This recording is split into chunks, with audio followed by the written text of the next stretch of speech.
आजाद कश्मीर बल्दियाती इंतखाबात के तीसरे मरहले के गैर हतमी नताइज आने का सिलसिला जारी है। अब तक के नताइज के मुताबिक तहरीक इंसाफ ने सादा अक्सरियत हासिल कर ली है। 1083 में से 403 का कंट्रोल रूम ने गैर हतमी नतीजा जारी कर दिया।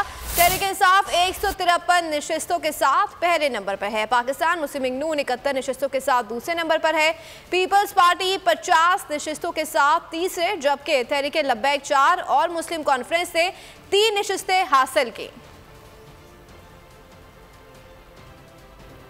तारीख में पहली बार इमरान खान, आसिफ अली जरदारी, शहबाज शरीफ, मरियम नवाज, मौलाना फजल रहमान और बिलावल भुट्टो सब एक साथ जलना रहे हैं सिर्फ बोल पर।